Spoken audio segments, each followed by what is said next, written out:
نحمدہ ونصلی علی رسولہ الکریم اما بعد۔ رسول کریم صلی اللہ علیہ وآلہ وسلم کے بارے میں صحیح بخاری کے اندر موجود ہے۔ امی عائشہ رضی اللہ تعالی عنہ وہ بیان کرتی ہیں کہ نبی علیہ الصلاۃ والسلام نے کبھی کسی کھانے کے اندر عیب نہیں نکالا۔ آپ کی سیرت کے اس پہلو کے اندر ہمارے لیے بے شمار اسباق موجود ہیں۔ ان میں سے ایک یہ ہے کہ جہاں گھر بسانا ہو، جہاں رشتوں کو جوڑنا ہو، وہاں عیبوں کے پیچھے نہیں پڑا جاتا، وہاں عیب جوئی نہیں کی جاتی، وہاں نکتہ چینی نہیں کی جاتی۔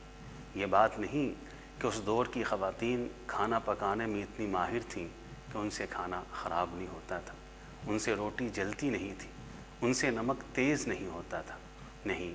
اور یہ بھی نہیں کہ نبی علیہ الصلاۃ والسلام کو العیاذ باللہ، اللہ کی پناہ، کھانے کا ذائقہ کا پتہ ہی نہیں چلتا تھا، یا آپ کی نعوذ باللہ اللہ کی پناہ آنکھوں کی بنائی اتنی کمزور تھی کہ روٹی کا جلنا آپ کو نظر نہیں آتا تھا۔ ایسا نہیں ہے، اس دور کی خواتین سے بھی کھانے خراب پکتے تھے، روٹیاں جلتی تھیں، آپ کو ہر چیز اپنی نگاہوں سے نظر آتی تھی، لیکن آپ نے کبھی عیب کیوں نہیں نکالا؟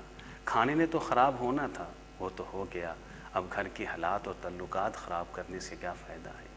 نمک نے تو تیز ہونا تھا، وہ تو ہو گیا، اب پکانے والے کے زخموں کے اوپر نمک چھڑکنے سے کیا فائدہ ہے؟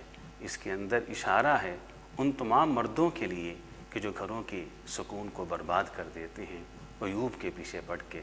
نبی علیہ الصلاۃ والسلام کی سیرت سے ہمیں یہ سبق ملتا ہے، کبھی کسی کے عیب کے پیچھے نہ پڑا جائے، بلکہ گھر کے سکون کو اگر برقرار رکھنا ہے تو آپ دیکھیے کہ آپ نے کبھی کھانے کے اندر بھی کسی عیب کو نہیں نکالا ہے۔